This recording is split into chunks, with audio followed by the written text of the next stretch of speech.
قلت 3-0 الناس ما يصدقوا لينا، ولكن وكم مسألة من هنؤكم على المردود اللي قدمتوه وعلى الجرينطا اللي درتوها فوق أرضية الميدان وعلى المعلق هانئا لحافظ دراجي. نبدا به هو الأول، هانئا لبيتكوفيتش على الخطة المحكمة اللي درتها لنا في الشوط الأول. هانئا أمين قويري، هانئا الحاج موسى، هانئا على المردود، هانئا بوداوي.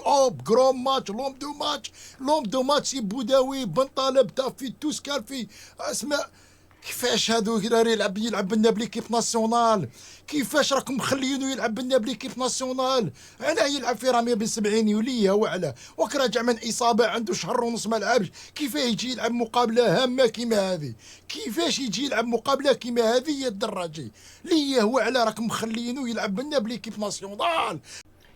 خوت السلام عليكم، معكم فيديو جديد. سمعوا الدراجة شنو قال قبل ما يبدا الماتش. الثقة في النفس. الأرجنتين صعب جدا أنه الإنسان ينام.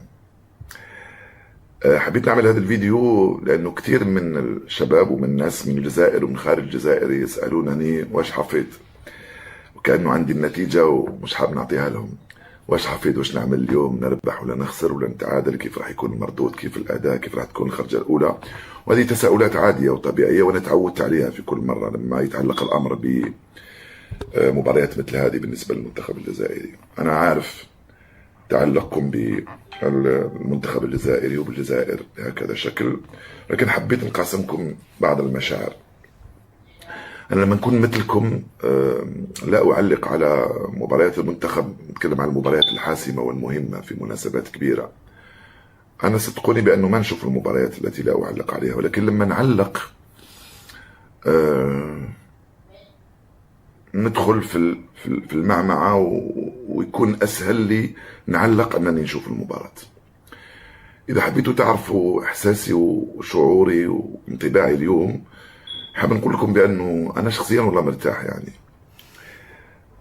مرتاح ومطمئن. مش عارف ليش، لو تسألوني نقول لكم مش عارف. مرتاح ومطمئن وواثق من عناصر منتخبنا الجزائري واثق بأنه غيربح. أنهم يلعبوا مباراة كبيرة اليوم.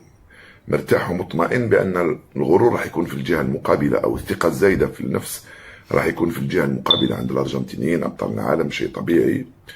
وبعدين في تحضير المباراة اكتشفت بأنه الأرجنتين كل مرة كان يفوز بكأس العالم كان في المونديال اللي بعده يتعثر في مباراته الافتتاحية. تتذكروا كان فاز بمونديال 78 في الأرجنتين، وفي إيطاليا عفوا في إسبانيا سنة 82 خسر مباراته الافتتاحية. في 86 فاز بكأس العالم في المكسيك، وفي 90 في إيطاليا لما وصلوا للنهائي في عهد مارادونا خسروا مباراتهم الافتتاحية أمام الكاميرون، تتذكروا ذلك جيدا. 2022 فازوا بكأس العالم، طبعا نأمل أنهم يخسروا مباراتهم الافتتاحية في مونديال 2026 أمام المنتخب الجزائري. هادشي علاش فرحان؟ لا قلت الله أكبر، هادشي علاش فرحان؟ الله مسيكين. مش هذا اللي خلاني متفائل، لا، لكن هي معلومة وشنو هي اللي مخلاتك تتفائل؟ قول لنا الله يرحم الوالدين باش نعرفوها. نقاسمها معكم. ولكن مع ذلك أنا مش متفائل بالفوز، أنا متفائل بأننا نلعب مباراة كبيرة، ومتفائل أننا نخوض مونديال كبير. لأنه الفوز أو الخسارة اليوم أو التعادل لن يؤهلنا إلى الدور الثاني، لأنه الدور الثاني نتأهلوا له بعد خوض 3 مباريات، مش بعد خوض مباراة واحدة. وبعدين التفاؤل جاني أيضا من هذه الأجواء المحيطة بالمنتخب في كانزاس سيتي في الولايات المتحدة الأمريكية. حسينا من خلال الصور والفيديوهات اللي توصلنا بأنه اللاعبين تعودوا، بأنه الجماهير زادت ثقة في نفوس اللاعبين، وبأن النتائج المحققة لحد الآن. سي الدراجي، واش هذا الجمهور هذا هو على جدويتي؟ تطورت الحرب الإعلامية بين الجزائر والأرجنتين في الأيام الأخيرة بعد التصريحات التي أدلى بها اللاعب الجزائري الشاب إبراهيم مازا. واش هذا الجمهور هذا هو اللي يهز لكم في المعنويات؟ اللهم بارك، اللهم بارك. الله سيدي لا عندكم دراري واري. ويلي تبارك الله. صدقتو كليتو على العصا هنا. وفي التيران مازال.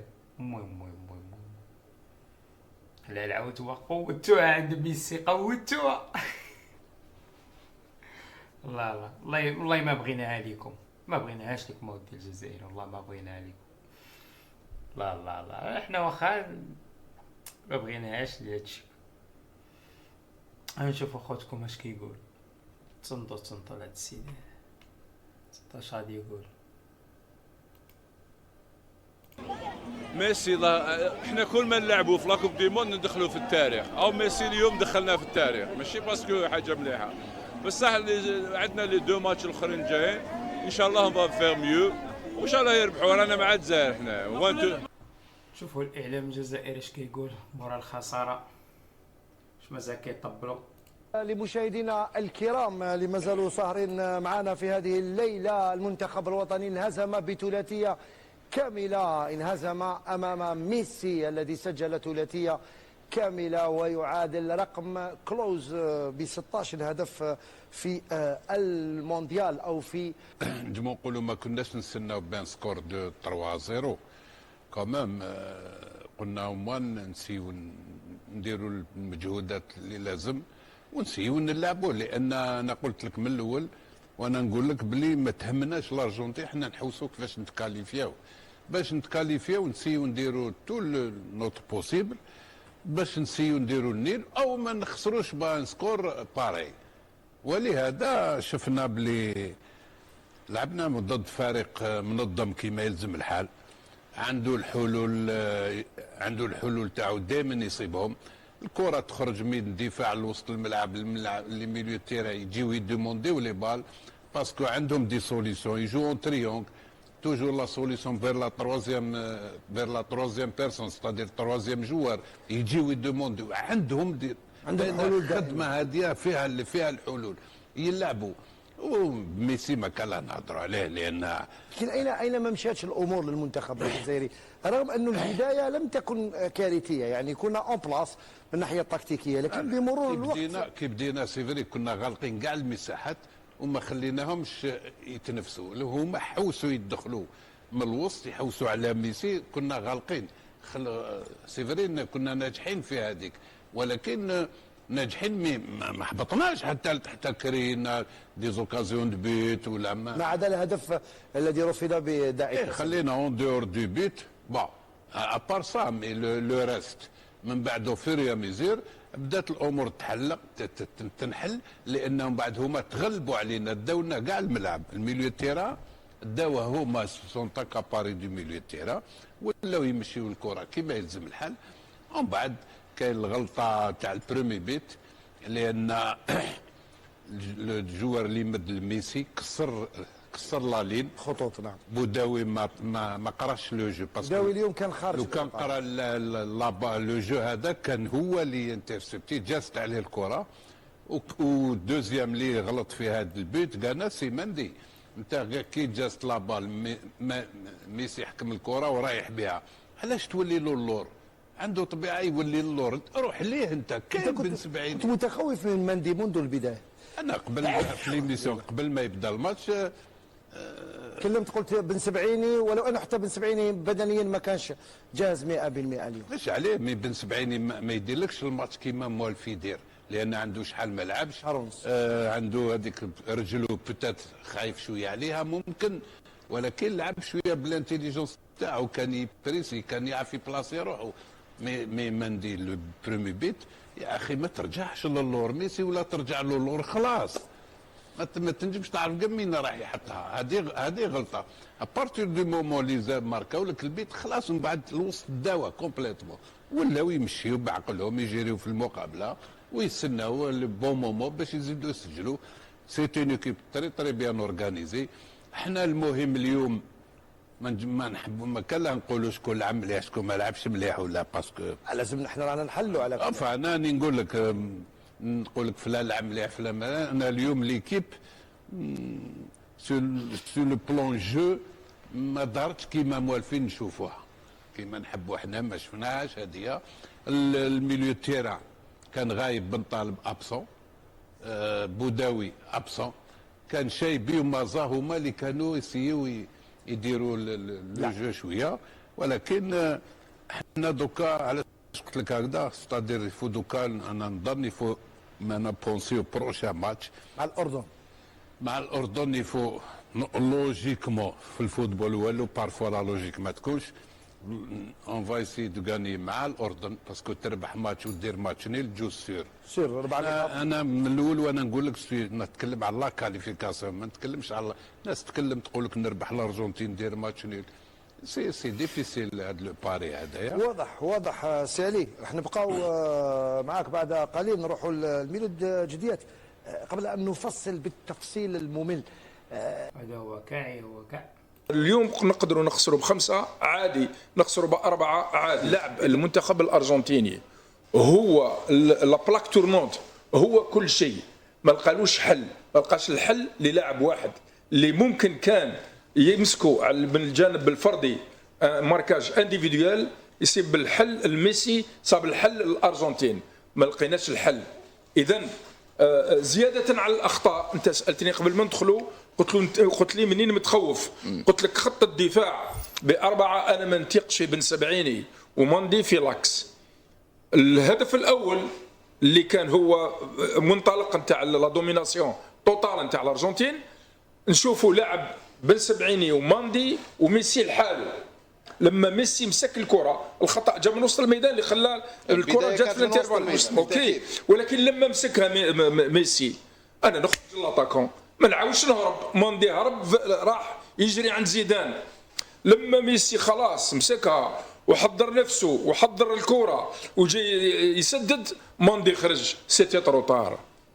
زاد الخطا نتاع زيدان. اذا هذه الاخطاء هذه الفرديه، وحتى اخطاء في المراقبه، والاخطاء في توصيل الكرات، والاخطاء في وجود الحلول، والاخطاء كنا اليوم نقدروا نخسروا ب5 عادي، نخسروا ب4 عادي. اذا مباراه هذه للنسيان، لان مباراه كنا ضعاف من الجانب البدني، كنا ضعاف من الجانب الفني، كنا ضعاف من الجانب التكتيكي، كنا ضعاف في كل الجوانب. والجزائر ما خسرتش مباراة عادية في منذ مشاركتها في كأس العالم. أول مرة الجزائر تخسر ب3-0 في الأمور العادية، لأن خسرنا في 86 مع إسبانيا، ولكن فيها كلام ثاني، لأن هذيك المباراة سعدان قال فيها واش قال، كان واحد المشاكل في الداخلية على كل حال أثرت على المباراة. دابا هما راجعين عند الحكم عاوتاني باغيين يبكيو عليه. ظالمهم عاوتاني، نشوفوا واش ظالمهم ولا لا. ميسي على عيسى سكريني محمد سكريني. يلا خلينا تحكيميا واش نقدروا نقولوا؟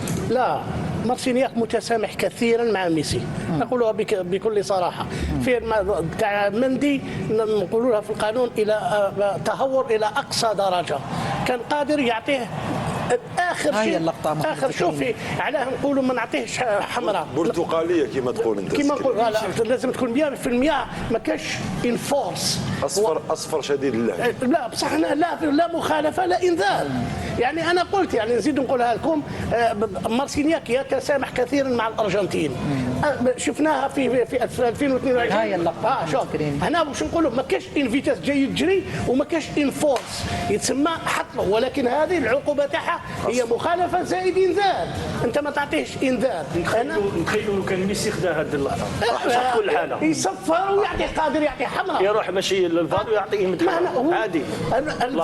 الفار ما يعيطلوش هنا لانها لا تصل الى درجه بطاقه حمراء، ولكن تعطيه بطاقه صفراء. شو لي كرومبو وين في لي مولي احنا ما نعطيهش حمراء لانها ما كاش انفورس. باسكو قواعد لازم تكون لانتونسيتي لا فورس ولا فيتاس. لا فورس ما كانش باسكو كان قدامك يعطى بالجو، ولكن مخالفه زايد انذار. ما تعطيش انذار. السرعه والقوه والاندفاع. يعطيك الصحه. انا ما تعطيهش. شوف وراه هنا جيس عنده كيف هنا فيها كلام. هذه نديروا العكس حنايا. لو ما ندير دارها للميسي احمر. يعني بكل صراحه تحكيم شوط اول ماشي غير في هذه، فيه بعض المخالفات. الارجنتيني نوري كذلك الجهه اليسرى فيه واحد زوج ولا ثلاث مخالفات. دارها القجع هو اللي شرى الحكم. ما صفرهمش الجزائر واعطى مخالفات للارجنتين. متسامح كثيرا مع الارجنتين. كان بالامكان افضل مما كان. كنا قادرين يعني نتجنبوا خلينا نقولوا الهدف، لانه الخطا كان بديهي من الشيء اللي كنا خايفين منه اللي هو ميسي. يعني اللي كان المفروض يكون تحت الرقابه ما كانش تحت الرقابه. يعني شوف الهدف خطا مشترك بين لاعبين وسط الميدان، وما نعرفش انا كثير في حراسه المرمى، لكن اتوقع انه الحارس كان قادر كان خارج شويه وكان قادر ينقذ الكره، لكن هذه كره القدم وما زال الشوط الثاني ان شاء الله نصلحوا بعض الامور، لانه صراحه دفاعيا ما حسيناش بالامان اللي حسينا به في مباراه الاوروغواي. يعني طمعنا شويه من مباراه الاوروغواي، طمعنا دفاعيا لانه قلنا انه دفاعنا صلب ونقدروا نصمدوا، لكن الان انا نشوف انهم يقدروا يلحقونا يخترقونا بسهوله، وخاصه على الاجنحه راهم يوصلوا كثير. نتمنى المدرب يصلح الشيء هذا، وبالتوفيق المنتخب الوطني الشوط الثاني. وبيعاتكم بلجيكا العجل بصحتكم، ولا هولندا لعبتوا مع هولندا بيدعاتكم العجل. عمار لا أدري كيف نقيم الشوط الأول، بعدها كيف تلقى المنتخب الوطني الهدف، نقولوا السبب هل سوء تمركز، هل لا أدري يعني. اولا تقييمي للشوط الاول نظن بلي ممكن انقلبت الادوار. المنتخب الوطني الجزائري نظن بلي كان لازم عليه يستنى المنتخب الارجنتيني ويدير ان ماركاج دو زون، دفاع منطقه ولا ميسي. في المرتين اللي خلى ميسي فارغ بلا ماركاج جاء الهدف الاول اللي احتسب خطا واحد كلف هدف، خطا واحد احتسب. لما تشوف الارجنتين احنا دائما نضغطوا عليهم. لما تشوف كره عند ماندي او بن سبعيني، الهجوم تاع الارجنتين ما يضغطش على ماندي وبن سبعيني لانه متمركز، يحاول ادنى خطا ادنى امباس تكون بعيده شويه باش تمريره صعيبه شويه باش يبدا الهجمه تاعو. لذلك نظن بلي الادوار لازم تنقلب، لازم الدفاع تاع الهجوم تاعنا ما يضغطش كثير. لما يضغط نولوا واحد ضد واحد، الدفاع تاعنا يولي في مشكله اكثر، وسط الميدان تاعنا يولي في مشكله اكثر. لذلك نظن بلي تصحيح الاخطاء في الشوط الثاني لازم. والحاجه الثانيه نظن بلي الهجوم تاعنا ما مشاش حتى تقريبا لو تلاحظي العشر دقائق الاخيره لما ولينا نلعبوا مع حاج موسى حطيناه في اريحيه في المكان. وقال لكم الحجوه وما كتصنتوش، قال لكم رجعوا للور ما في يديكمش، ما كتصنتوش.